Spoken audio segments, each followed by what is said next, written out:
and welcome back to episode 2 of Enclosure Side Chat. So for those of you that maybe missed the first one, a real quick introduction. My name is Molly Schultz, and this is my husband. I am David. And we are the founders of Walking Wild.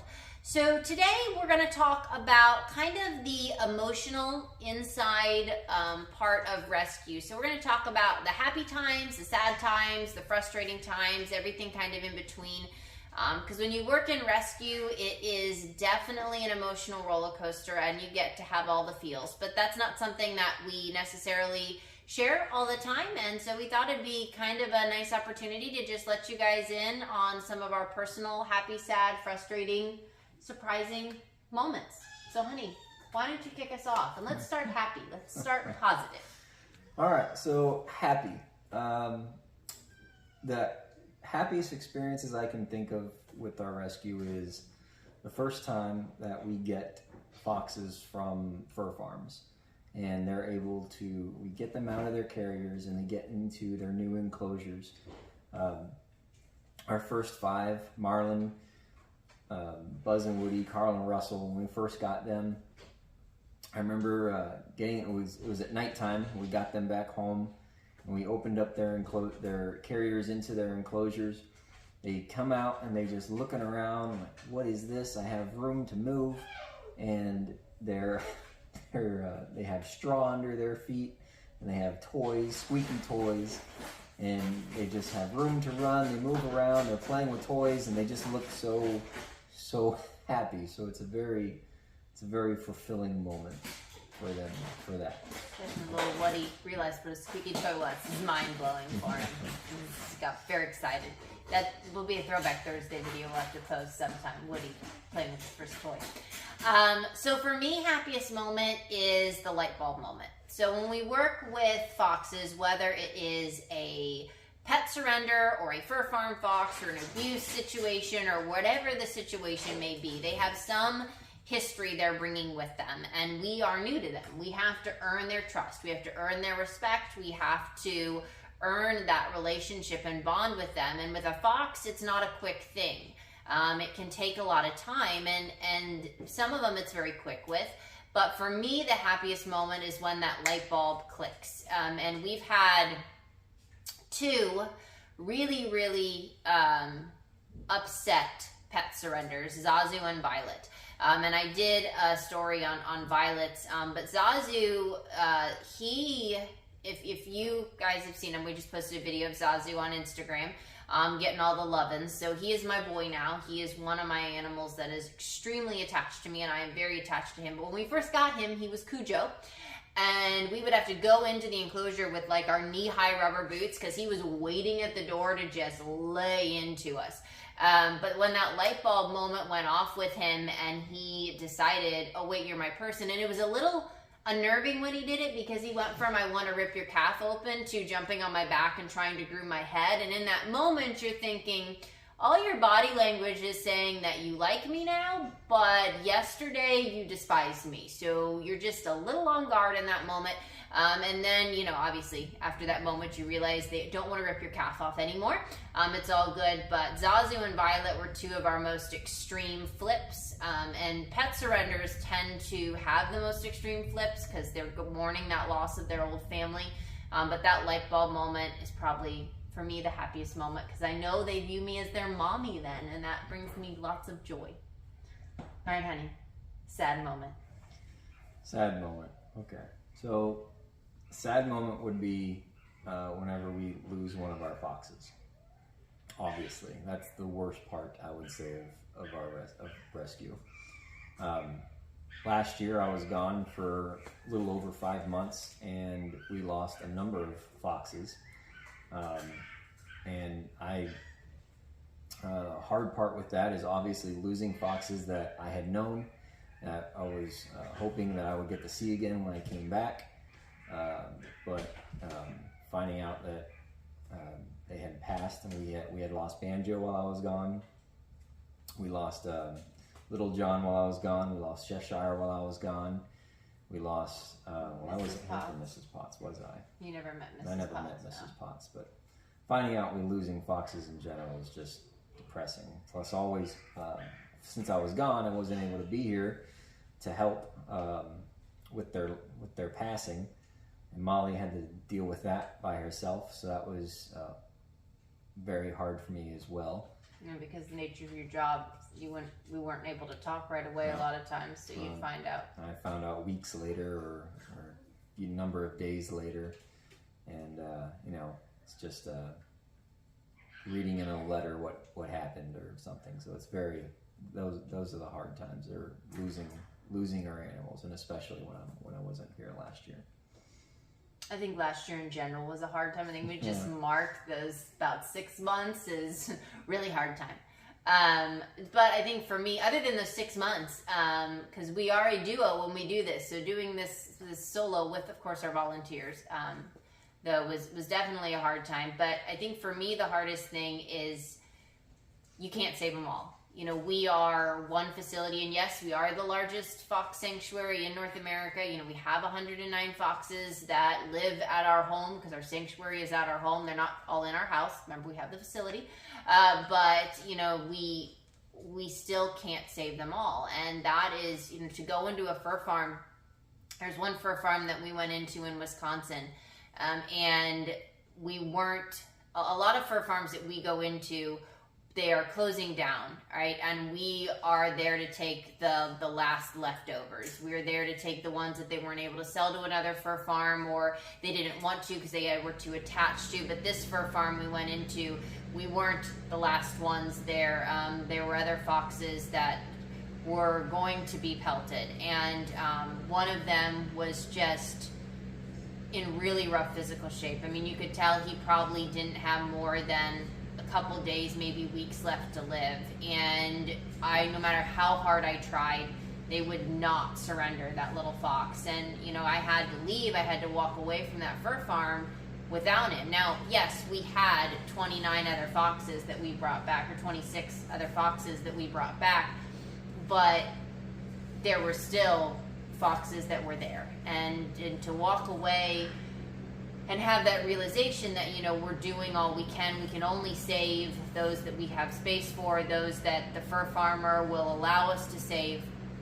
That is really, really hard and definitely extremely emotionally trying. Obviously, loss, like David said, is extremely hard.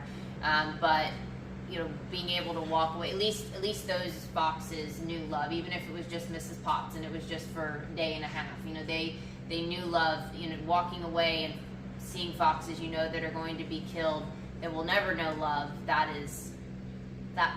tugs at this fox mama's heartstrings pretty darn hard. So, all right, honey, let's move off of sad, because we don't need to be sad anymore. Let's go to frustrating, because we all get frustrated.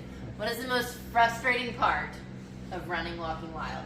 The most frustrating part is the daily, constant enclosure fixing of enclosures. Some of our closures have hard plastic flooring, so those don't ever really need much attention because foxes can't tear at the flooring and they can't dig up holes in the flooring because it's hard plastic. The vast majority of our enclosures have a rubber floor, and some foxes really enjoy chewing, digging, just doing whatever on earth they want to that rubber floor. So it's the constant fixing of those rubber floors, because when they get below the floor, it's gravel underneath, so then they get into the gravel and they just want to dig until as much as their heart can content. So you can't obviously allow that, so it's just hatching enclosures constantly. You can't get out if they dig into the gravel, but they can sure darn make a big mess. And everybody will be switching to those hard plastic floors. But when we built the barn, rubber seemed like the best idea because we wanted something very orthopedic friendly. We have a ton of senior foxes, and so we were picking orthopedic friendly floors, and so we tried 4 different floors. The rubber was the least expensive. The ones that, of course, that do the best are the most expensive, but it's $1,000 minimum per enclosure to get those floors in. So we're slowly transitioning everybody to those floors. But yeah, until then, David just gets to play handy-manny and repair all of those enclosures. We do have some volunteers that help with repairing the enclosures as well. So it's not just always me. We do have some volunteers that are very good at repairing some of the enclosures as well. So for me, frustrating would probably be the education aspect. I love educating people on what is a captive bred fox, but there's a lot of people that don't understand captive bred fox, and I spend so much time explaining why a captive bred fox is not a wild animal, and I have no problem explaining it. The frustrating part is when I'm done having that conversation and someone still says, well, it's still a fox, so just let it go. And they don't quite understand that a captive bred animal and a wild animal, even if they are the same species, are vastly different. And releasing a captive bred animal is illegal, it's a death sentence, it will destroy an ecosystem. There are so many reasons why it is a horrible, illegal, awful idea. And so that is probably the most frustrating thing about me, is doing everything you can to help educate about why this is not a wild animal, and then at the end of that conversation, someone's still saying, well, let it go. Yeah. To that I want to say, all of our animals that somebody did make the bad choice to let go, they all ended up, we're getting a thunderstorm, guys. But that's why the barn is nice, because everybody's inside, including us. But, you know, all of our animals that were let go or abandoned all ended up walking into somebody's house, getting into somebody's car, coming into somebody's garage, because that's not where they were supposed to be. All right, last part. Most surprising thing that you didn't foresee when we started 3 years ago. Most surprising thing, I would say, would be how quickly some of the foxes who came from fur farms, especially the ones that had years upon years of abuse, like Roz and Carl, for example. They were on a fur farm for 7 and 8 years, and they were breeders on a fur farm, so they had 7 and 8 years of being abused, and they turned around so quickly to trusting us. They were taking treats from our hands. They were not freaking out when we came into the enclosures. They would just kind of sit there and watch you and just wait for you to, all right, you're going to interact with me, you're going to give me treats, I'm ready, here I am. Yeah, that was the most surprising thing, were the animals that had been abused for years, or even just short time, even just a year, or a little bit over a year. It's surprising how quickly they came around to trusting us. So I think for me the most surprising thing was how much of a need there was and is, and the need just keeps growing. It's a little crazy town, but you know, when you work in an exotic rescue, you don't, when you're first getting into it, or when you just hear about it, you don't expect, you know, oh, there can't be that big of a need for that out there, right?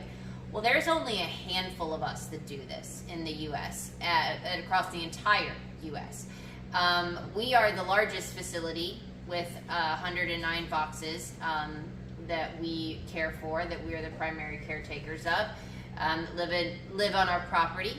And so that's a lot of foxes, but we have a wait list of foxes because the need just keeps growing. And when we built this facility and we, you know, said, okay, it's 100 plus foxes that this can house, we thought for sure it was going to take at least 2 years, over a year minimum, you know, or, you know, to fill the facility. And 6 months, we were at the point where we only had 2 or 3 open enclosures. And then those filled up like that because when we get a call from a fur farmer, it's not, will you, usually, it's not, will you help with 1 or 2 foxes? It's, will you help with 30 foxes? Will you help with 20 foxes? And so, you know, we might have 3 enclosures that can house up to 12 foxes in each of those enclosures, but we filled those enclosures, you know, with 1 fur farm rescue. And so that is I think the most surprising thing is how much of a need there is. You know, people, a lot of states, Ohio, where we're located at, is one of them. It is extremely easy to get a fox, especially during kit season, which is getting ready to start up here in a few weeks. You know, it's as easy as going into a flea market and buying a kit here in Ohio. And so people do that, and they impulse buy because it's adorable. And, you know, the breeder wants to make a sale, and they say, oh, it's just like having a dog. And then, you know, our quickest flip was Arlo. It took them less than 24 hours to realize it wasn't a dog. And they didn't want it to go back to the breeder that he had come from. And so they called us. But, you know, it's nothing like having a dog. And so, you know, with that, people want to save them because they are in a bad position. And so they just go ahead and buy them and they go, we can do this. And then they quickly realize that they're not ready for it. And so we get, you know, those calls, or, you know, people wait till 6 months old, or they abandon a fox, they dump a fox. We get so many calls about abandoned and dumped foxes right about that October, November time frame. Actually, this year, surprisingly, it started early in about June that we started to get a lot of calls about that, with kits being illegally dumped and abandoned. And you know, those are things that we have to help with. There's no other option with those. And so then our pet surrenders that are in emergency situations end up going on a wait list. And so, you know, we are always trying to figure out, well, how can we expand? How can we grow? You know, this facility is $400,000 plus that we're in right now, and we're getting ready to have to build a second one because we are at the point where, like I said, we're back on a wait list. So, you know, because we have to be ready for kit season. And we're getting our nursery all tended to, finishing that up in the next couple weeks. And so that is just something. The need was probably the most surprising thing. We knew there was a need, but the extent to which the need is pretty dramatic. So whenever you think, oh, they shouldn't be that much in demand, I get at least 2 emails a week about somebody needing to surrender an animal to us. So, yeah. Hi, Major. What you doing, buddy? Gonna be in the video next time. So, honey, if people want to support us so we can keep growing, what is a fun way to do so? All right. Well, do you like being a walking billboard for all your favorite organizations? I do. We do. We're recognized as the crazy fox people quite regularly. Yeah, quite regularly. We're the crazy fox people, or just the fox people in general. But do you want to have some Walking Wild merch? Now we have clothing, we have bottles of, what are they called? Water bottles? Water bottles, yeah. Water bottles, reusable water bottles. Tumblers? Tumblers, coffee mugs. Hi, Ariel. Ariel's face is on, I don't know if she's in the screen right now, but she was looking at us. Ariel's face is on some of them. Yeah, and we have handbags or reusable bags, well, like those things. Scattering of everything is what he's trying to say. A lot of things. All sorts of different designs. Molly does it all. But if you want to walk around with some Walking Wild merch, you can visit our website, the shop section of our website, and you can get some Walking Wild merch. There'll be new designs coming soon. But that is bottom of the totem pole when you're the primary caretaker of 109 foxes. So, stay tuned for those. But yes. Well, thank you guys for joining us. Episode 3 will be coming. We don't know the topic yet. We'll decide that. So surprise! It'll be a surprise for us all. We got a couple ideas that we've been floating around. But thanks guys for tuning in. We hope that you continuing to enjoy a little bit of the behind the scenes element of rescue and getting to know David and I a little bit better than just what we post on social media. But if you guys have any questions or topics that you really want us to cover, that you'd like for us to cover, that you're dying to know, feel free to comment those because we'll be happy to incorporate those into one of our videos. But until next time, guys, we hope you guys have a wonderful rest of your day, whatever time of day it is, wherever you're at, and we will talk to you later on. Bye, guys.